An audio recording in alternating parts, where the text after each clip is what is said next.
Hello,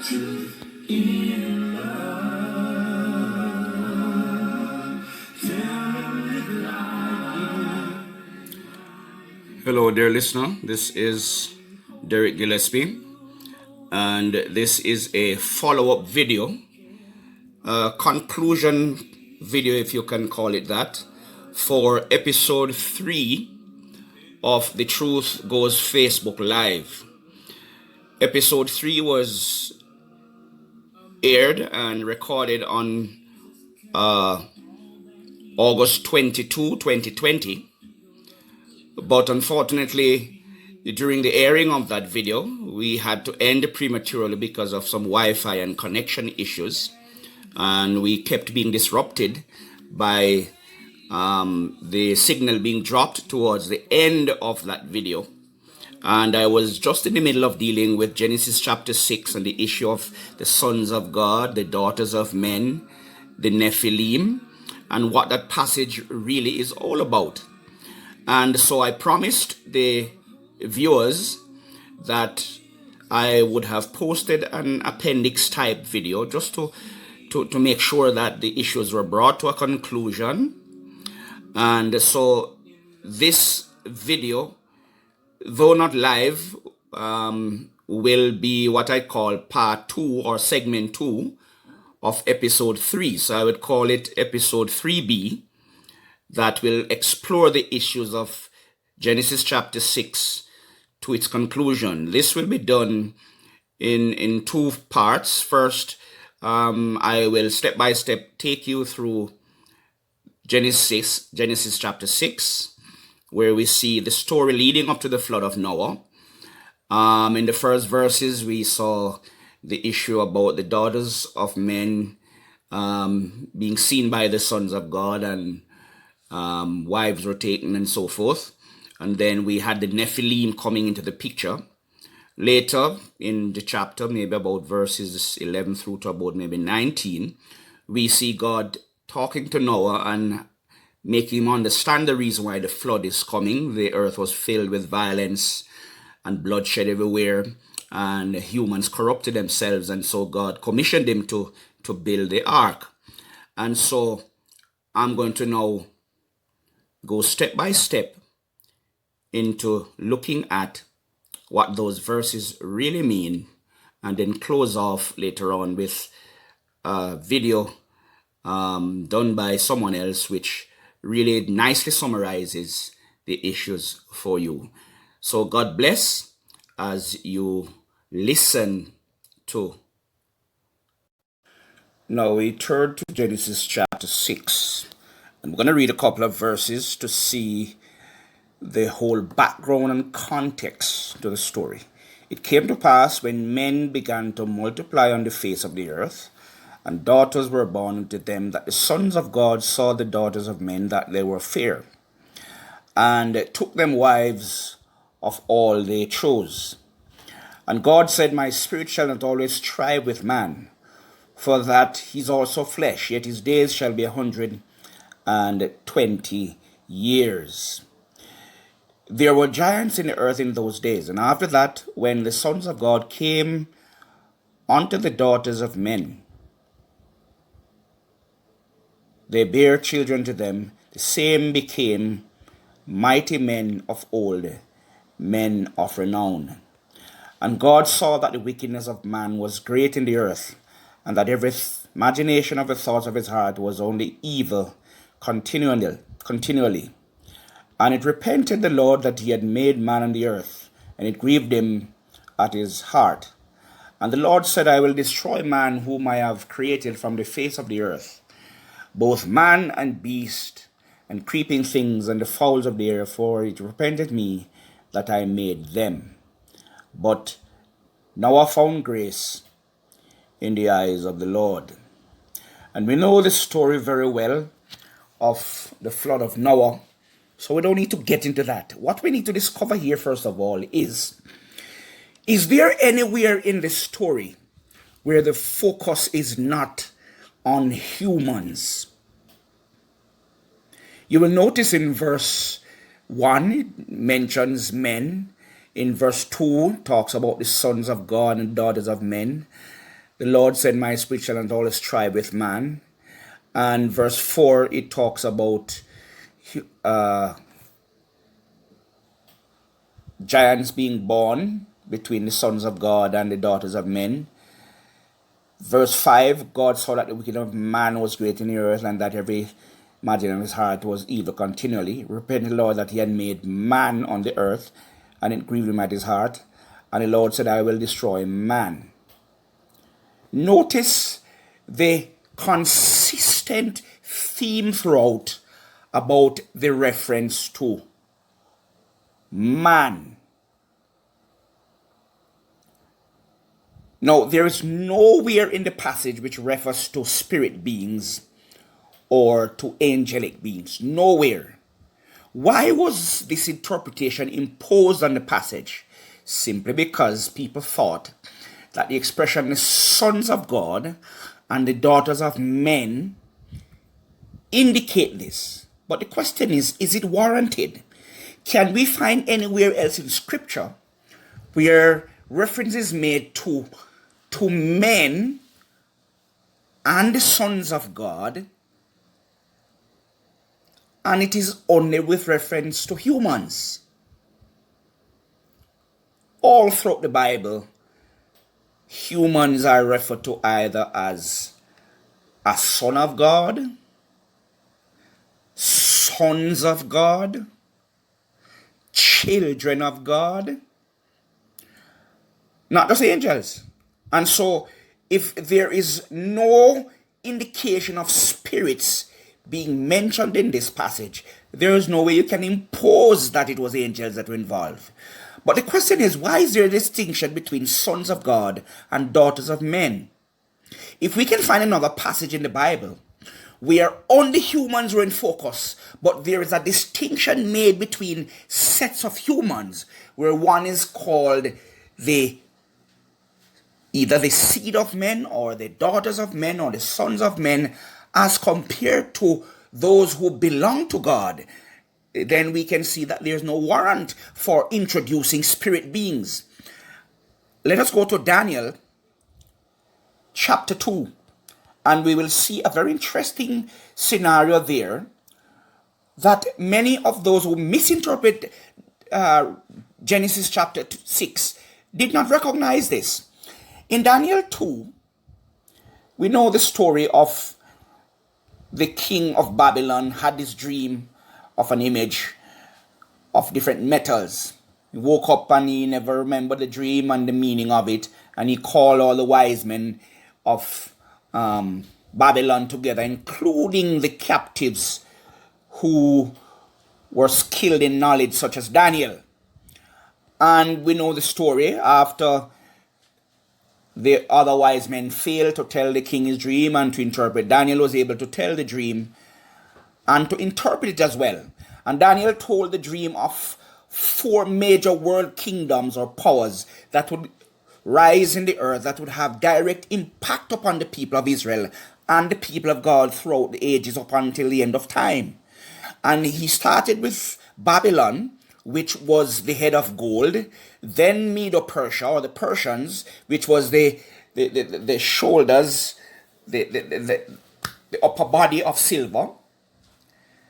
Then below that was the waist and the thigh of bronze or brass, and which represented, of course, Greece. And finally, the legs of iron, which represented Rome. Now, if we go down to the feet of that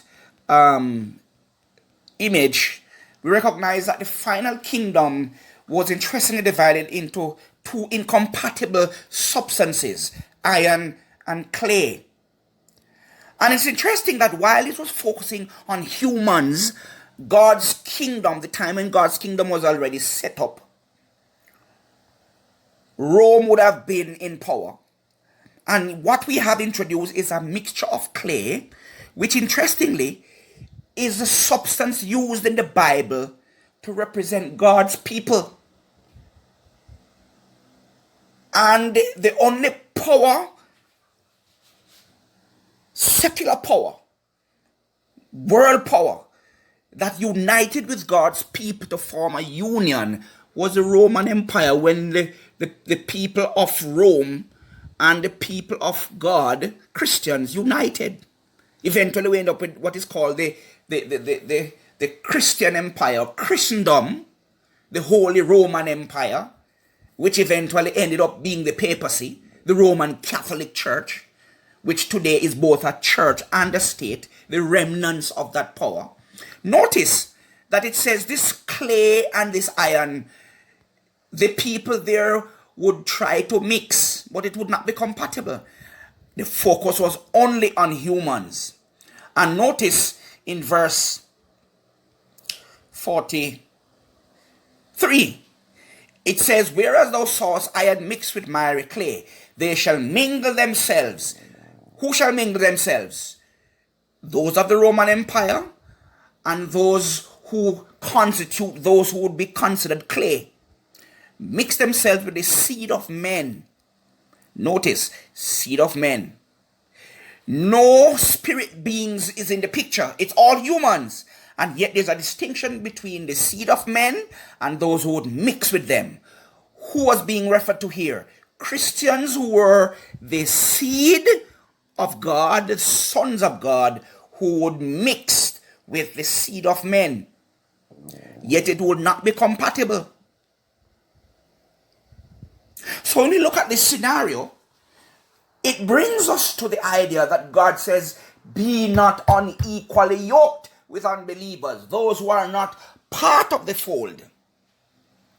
This principle, therefore, would have been in existence from the beginning. And therefore, when we go back to that interpretation, where we look at two lines, they were blood brothers, but one line was ungodly, the other was devoted to God. The line of Seth, those who were servants of God, the line of Cain, the cursed line of murderers, or those who descended from the murderer Cain who killed his brother. That lineage was an ungodly lineage. And so the sons of God saw the daughters of the other family members who they were supposed to stay apart from, took them wives, and as a result, the only group that would keep some righteousness in the earth started also to deteriorate in their behavior, and therefore sin spread everywhere. Included in this were those who were considered the Nephilim. Who are the Nephilim? Simple. The word can be described or can be translated as either a tyrant, a bully, or a giant. Nowhere in the is the idea of a spirit being involved, or half human, half spirit, half demon. Nowhere. How do we know? The very same word Nephilim we see in Numbers chapter 13 and verse 33, where the children of Israel, just before they entered the land of Canaan, they came upon those who they considered giants. Either they were tall in stature and strong, or they were bullies and very powerful warriors. And so the report of the spies was that they were like grasshoppers to them. They felt they couldn't conquer them. Nothing here is outside of the realm of all humans being involved.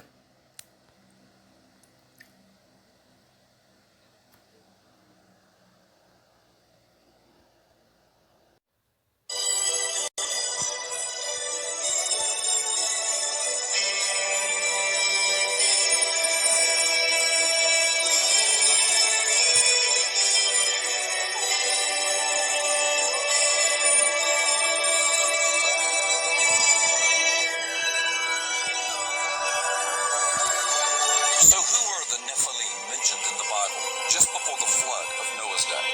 Were they really fallen angels, giants, demon-possessed men, or even aliens from other planets who came to Earth in ancient days? Did these angels or aliens really have sexual relations with humans and cause a race of partial humans that became so evil that God had to destroy the earth? These explanations are some of the more popular ones, which attempt to explain an admittedly difficult passage found in Genesis chapter 6. The passage reads as follows from the King James Version. There were giants in the earth in those days, and also after that, when the sons of God came in unto the daughters of men, and they bare children to them, the same mighty men which were of old, men of renown. And God saw that the wickedness of man was great in the earth, and that every imagination of the thoughts of his heart was only evil continually. First, context is extremely important when properly interpreting a biblical text. The word giant in the King James Version is often translated as Nephilim in more modern versions. This is because the exact meaning of the word is a little hard to pinpoint. Nephilim is the Hebrew word used here. The term giant, used by the King James translators, is probably the least accurate, as the original meaning of the word Nephilim means a tyrant or a violent man. Also, the term mighty men from the King James Version more properly translates from the Hebrew word gibor to a warrior, or again, a tyrant. The only other use of the word Nephilim in the entire Bible is found in Numbers, when the 12 spies were sent into the land. The spies reported that they saw violent tyrants in the land, or Nephilim, which the Bible at this point identifies as descendants of Anak, clearly of completely human origins, from Numbers 13. And there we saw the giants, or Nephilim, the sons of Anak, which came of the giants, and we were in our own sight as grasshoppers, and so we were in their sight. The Hebrews, who were small people by comparison to these wicked and violent men, described themselves as feeling small in their presence. Perhaps this is where the idea of giant comes from, but the word Nephilim itself does not really lend itself to the definition of giant. We know of other giants in the Bible, for example, men of probable genetic anomalies. Goliath, who was almost 9 feet tall, comes to mind immediately. No mention is ever made in the scriptures of these other giants as being descendants of angels or demons or space aliens. The term sons of God is apparently the term which throws many people off. The text says that the sons of God married and bore children from the daughters of men. The term sons of God is used in one place in the scriptures, Job 1:6,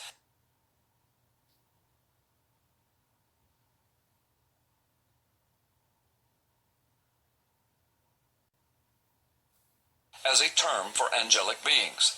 However, the term sons of God is also used to describe the children of Israel, or God's people, in the book of Hosea and several places in the Psalms. The term sons of God is used prolifically in the New Testament, and in every single instance, the term means believers in Jesus Christ, or those who belong to the Lord. It is also a well-known historical fact that in the Old Testament biblical days, rulers in ancient Egypt and Mesopotamia often proclaimed themselves as sons of God to enhance their power and prestige. So you see, the term has several biblical and historical meanings, the very least of which, and the most obscure, is to identify the term sons of God with angelic beings in every case. The idea of angels or demons or space beings mating with humans is found in much mythology and paganism. Biblical roots, however, for such teaching is in reality non-existent. So the biblical text in Genesis 6 is obviously communicating here, in context, that in the days of Noah, the earth had become filled with violent thugs and tyrants ruling and destroying by strength, terror, and bloodshed. There's no mention of angels or demons or space aliens. The very next verse, verse 5, bears out this proper contextual interpretation. And God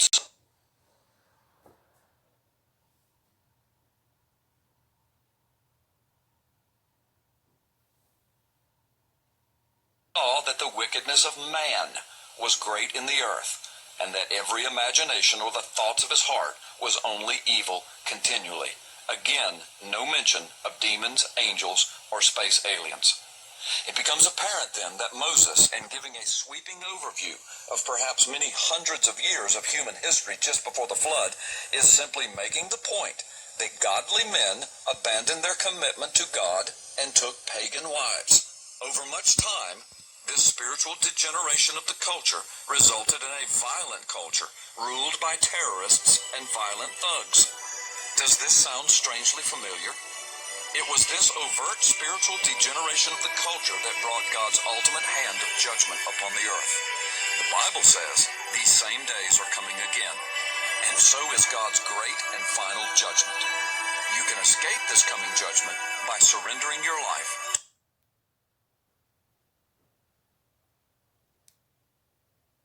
to Jesus Christ and by calling upon Him as Lord for your salvation.